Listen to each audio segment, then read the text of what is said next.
Well, hello boys and girls, and welcome back to my YouTube channel. This week, please stay tuned. I've got a lot of interesting things to explain to you. Before we get into the video, I want to say thank you very much to everybody who's asked us about the frames and asked us about swing arms this week. I've also had a few emails asking us about other bike builds. At the minute, I am so rushed off my feet. I'm working flat out, as always, and then I'm coming into my workshop and I'm trying my hardest to get everything done. But this week, I've just run into issue after issue after issue. Went and seen Mike, and we've gotten the parts not actually laser cut, the water jetted. He's done a brilliant job. He really knows what he's doing, and all the parts I've gotten from there is absolutely brilliant. I'll turn the camera around just now and I'll show you some of the parts I've gotten cut. But we've got loads of other issues. So basically, when you get parts water jetted, they're within 0.2 of a mil, they're almost identical. You can't tell a difference between them. But the problem is with that is that my parts were hand cut, and I've made the jigs and everything to fit my parts. So now I've gotten the water jet parts. It's actually caused one or two issues. Fit the part, they fit where they should perfectly, but when I put them in the jigs, I've had to alter the jigs a little bit, which is slowing everything up. And I've had some right nightmares today. I've been up since 5 o'clock this morning. I've been chewing on because I came in here last night and I started putting these parts together, and it wasn't working. I went to bed and I couldn't even sleep properly because I knew what I'd done was wrong, because I've altered one of the jigs, and when I've been sleeping, obviously this is on my mind constantly, and when I've been sleeping I thought it's not going to work. I've cocked it up, I've made mistakes. But it's not just that. You can remember last week as well, I also bought a really expensive tool. We've got issues with that. We've got issues with everything this week, guys, so I'm going to turn the camera around, try and explain a few bits and pieces to you. I've also had a few of you guys asking how much these frames are going to be, and to be honest, right now at this given time I can't even give you a proper accurate price. The reason being is because prices is going all over the place, and prices is just wild at the minute because obviously getting parts laser cut, or I'm going to call it laser cut. I know the water jet, but I'm going to call it laser cut. I've got an extra cost for all of that, but then it's time saving. So at the minute I've got no idea how much these bikes are going to cost. I will try and keep the costs down, of course. I'm not here to rip anybody off, that was never the intention, but I want to do a professional job. I want to make these things absolutely spot on. They are still hand built, and I know one of you has maybe thought, oh, you know, he's getting all the parts cut. That's not the case at all. A lot of these parts are still getting hand cut with me bandsaw, still getting welded down there with a weld set. I've got Nathan on standby. If you remember, a few months ago he welded one of the prototype frames for us. He's an expert aluminium welder, so there's nothing wrong with my welds now. I'm quite happy with my welds on aluminium, but Nathan's a professional and he does it all day every day, so it just makes sense to bring Nathan in and give us a helping hand. He might be in next week's video, or he will be in the next few weeks. What the idea is, I'm going to do the fabrication work, and then he can just come down for a whole day and he can just do the welding for us. I'll supply him with beer and I'm pretty sure he'll be happy. So yeah, stop waffling, turn the camera around and show you some of these problems and some of these issues that I've got. If any of you have got any questions about the frames or any ideas, also can you leave your comments? It would really help us out, because there's certain things that I haven't thought about. There's going to be also things like, a lot of people's asked us this week was like, Will, why don't you just give in? You know, I'm skint now, you know, I've spent all my cash on these things. Why don't you just give in? Well, the reason I'm not giving in is because I'm up to here with it. You know, like, I'm in too deep now to give in. I've got all these bits and all these aluminium parts and frames and headstocks and laser cut parts and everything. I'm too deep in it to stop. I've got to give it to me all, and I've got to try. If this doesn't work, then it doesn't work, but at least I've tried. Do you know, like, I know I'm right at the bottom of the pile when we come to e-bike manufacture, but you know, we've all got to start somewhere, don't we? So yeah, I'm going to turn the camera around and I'm going to explain some of the issues. Like, if you ever build one of these things, some of the issues you guys are going to run into. So just before we get into these, are some of the swing arms I've been building. This is with the laser cut parts. I'll explain a bit more about that. This is the original prototype swing arm, the one I showed just last week. So I know the welds are rough on this, you know, this one won't be getting sold, but I just want to show you. I put the threads in, remember, with my expensive tool. It's done a really good job. I was super happy with it. And this is the bottom bracket out of the red bike, out of the Chinese bomber, if you want to call them. So the idea I said last week is that I'm going to thread these so you can literally put these axles straight through, and then you don't have any hassles when you buy them. I've got an immediate issue. I'll show you right now. Watch this, guys, watch this. Whoops! That's meant to be threaded. Whoops! Yeah. The thread that I bought, the expensive tool, I'll show you just now. So this is the expensive tool that I bought last week, and you can see here it's 36mm and 24 threads per square inch. That's great. Apart from 36mm is not a standard bottom bracket size. This is an Italian bottom bracket size, so I've got major issues with it, and they're both right hand thread, and usually when you screw a bottom bracket in, you have one left hand and one right hand thread. So this kit is not the right one, even though it's just cost us an absolute fortune. So why don't I just buy the right kit and put the brackets in? Well, the reason being is, like I explained last week, is that these you can't usually buy these. These are really difficult to buy on a standard mountain bike. The width on here is usually 56 or 73 thereabouts. It's fairly small, and this one is 90. It's the same as what the Chinese ones are. So you need a long axle to go through it.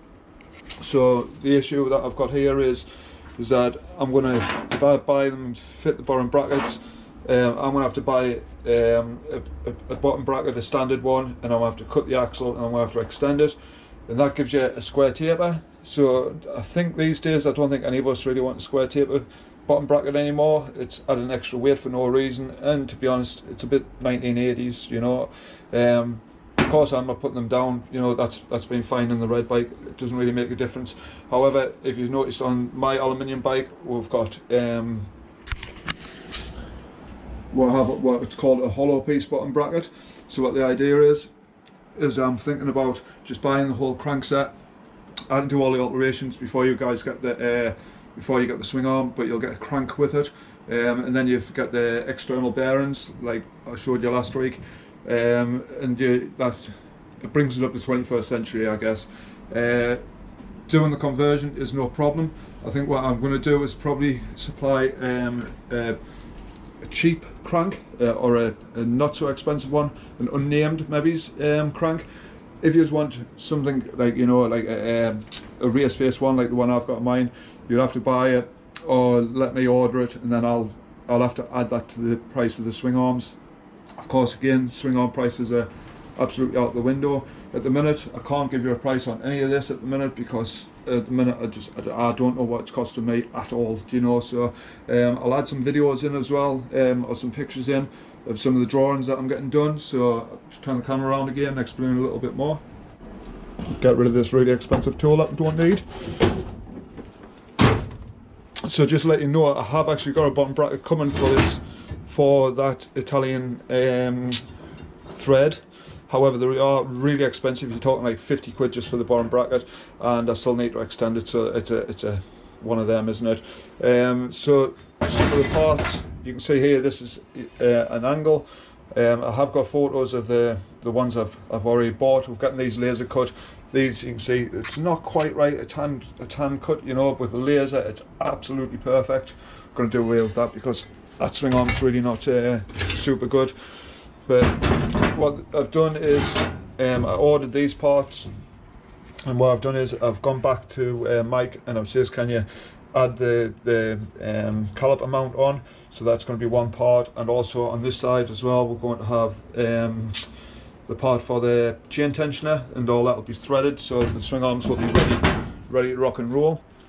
Something else I need to show you as well on my bike, I'll probably add a photo in, but you see these brackets here, right? Now my bike's got an 8-inch shopper on it, and I've got a feeling that you guys would prefer it if these mounts were on this side of this box. So on my bike these are turned around and they sit here. However, that comes into the wheel space, and I know some of you are going to want to put knobbly tyres and things like that on, so I'm thinking put it on this way, and then you can also be able to set the bike up for a smaller shock maybe as well. So that's something else we've got to think about. So it is all going forward, guys. I'm not packing in, I won't pack in, just seriously needs thinking about. So I just want to explain, Some of the reasons why we've gotten these parts water jetted, I'll try and remember it's called water jetted. So these parts here, you can see, perfect. The corners are absolutely perfect, and then you see mine, which has been hand cut, and you can see how raggy the ends are. Now, why that's not good is because then when you try and weld it, you get porosity in your welds. You've got to tidy all these ends off. Not only that, but you know, hand cutting your 45s, you're much better off getting a laser cut part, and the finish on it, you can see, is just so much better.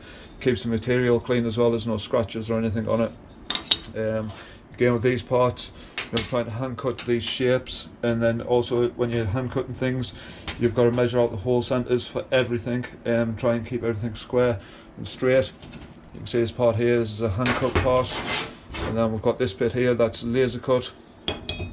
Sorry, what do you call it? Water jetted. When the water jets something, the blasts sand and high pressure water through. So like there's a 0.2 mil tolerance. So we're super accurate, like more accurate than that could ever be with a bandsaw blade.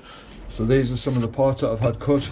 I've got a few bits, like I say, I've got more parts coming as well. It's just running short of cash at the minute, so I need to wait until I've got some more cash to get the dropouts and like I say, the extra parts for the swing arms. But you can see here, this is one of the oil filled bushes, and the reason why it's so good is that is exactly 16 mil external, 12 mil inside. So this is the hanger for the swing arm, yeah, and you can see how tight it is in there. I haven't had to drill it or anything. That's just a perfect fit. It'll tap in beautifully. That'll save a lot of work. So there is major advantages. Some of these ones here will have bearings in. I'll show you just now. I've got one assembled. We're getting these at 27.8, and the reason being is that the bearings are 28 mil externals, and they are. I want them to be a super tight fit. We definitely don't want these sloppy, which has again brought us into another issue. I'm going to explain that just now. You can see the jig here behind us. I'll just put this on the flat so you can see a little bit more. Just turn my camera off a minute. So you can see how I've used this jig here. I'll put these parts on. Now, when I last used this jig to build my bike, I used a blank hanger, if you want to call them a hanger, or one of these. So I didn't have a hole in the centre of it, so I had the hole in here, which would pilot these, if you know what I mean. Then I come in last night and I tried to assemble one of these, but obviously now they've already got the hole in, so that in its own right gives major issues. So you can see I've had to drill the whole jig and try and assemble it properly, and that just caused issues in itself. And then I've had to rethink everything, guys. So if you remember on my bike, I said I had this bit of bar welded in here. That's great and that's all fine, but bearing in mind these are 27.8 mil holes. Now if I've got a bobbin inside or a bar inside like this, right, and the hole isn't big enough, yeah, try and explain it. If the hole isn't big enough, then I can't drill that hole out to fit the bearing in. I can't ream it to fit the bearing perfectly.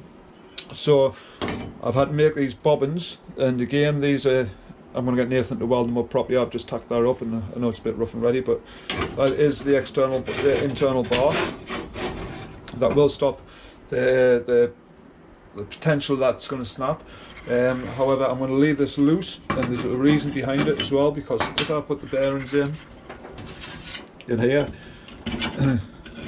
it's not just reaming them out to fit the bearings in, but the problem is that if I knock them bearings in, super tight fit, and you've got this bobbin on the back, and then bearings go, then you can't replace the bearings. So this is going to be kept separate. However, you will put it in there, you put your pin in, and yeah, it'll all be on bearings and all. That's the way to do it. But again, trying to figure that out, trying to suss it out. I'll show you some of the other things that I've done and some of the reasons why I've had issues with them. So this was another bobbin. This one would have went in. I just don't like it.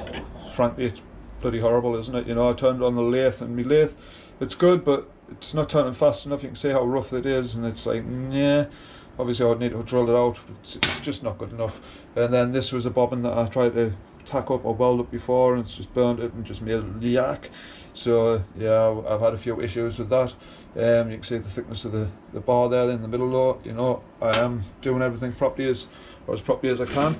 So what I've done with this bit, why is this a loose assembly like this, is because that's super important that it's all really straight. Now I have got another bearing there somewhere, not too sure where it is, but I did explain, I'll just put it on with one bearing, you get the idea. But I did explain last week about putting this on. So basically this goes on, slides over the bearing, and you can see there how good of a fit it is. Oops, obviously when the bearing's pushed right in, then we can tack that onto the frame, and that's that job done. So like I say, we've got lots and lots of teething issues. I'm not giving in or anything like that, guys. It's just, they're just not ready just yet. If you are interested, you know, leave an email, and if you've got any comments or, you know, questions about them. One thing I've been asked this week is what finish will I have, and to be honest, I'm probably going to just leave them aluminium finished. I can get them powder coated for you, however there's that many different colours to choose from. I know these bikes are custom, and I'm sure you guys are going to want them in your own colours, so whatever the frame price will be, I can get them powder coated, but that'll be at an additional cost. It's the same with anything extra you're going to want. But before we get that far, I mean, I've got a million other things to think about. I've got packaging to think about. Obviously I want these things to come in a proper box. Don't just want to wrap, you know, bubble wrap around them and just send them away like that. They've got to be, you know, the part, I guess, don't they? And not only that, I've got marketing and I've got advertising to do. So yeah, I'm just like you guys, you know. So what I'm thinking is with advertising, I'm hoping that you guys will share my page, and just, you know, once the bikes is ready, share my videos. I'm in the middle of building a website. I've had another guy asking if he can help build a website. At the minute I don't really have a product to try and sell or take photos of, or, you know, what the idea is perhaps build a website. I've been thinking about this for ages. I've part built one, but I'm not super good at English or, you know, typing things, and I'm not very good with a computer, to be honest. But this guy, or some of my friends as well, has offered to help. So I'm thinking is we'll do a website. We'll have drop down boxes. You get a standard frame. You can add all the extra bits. Should you want a set of forks, we'll do a budget version. Or, you know, this is the idea anyway. We'll try and do a budget version fork, and then if you want the top of the range bike, then you pay more and more. But like, basically I don't make any money on the forks or anything.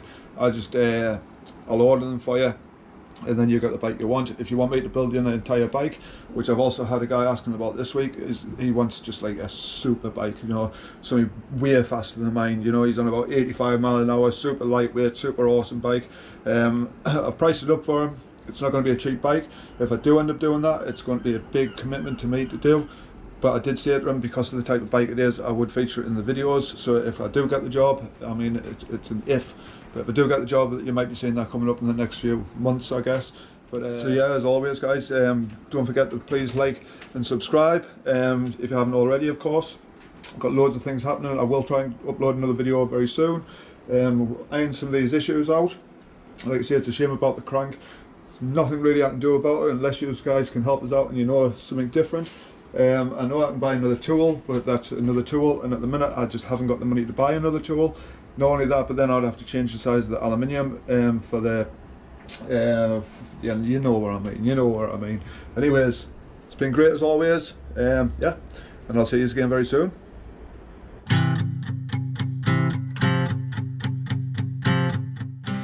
There's just one more thing I would like to say before you all go.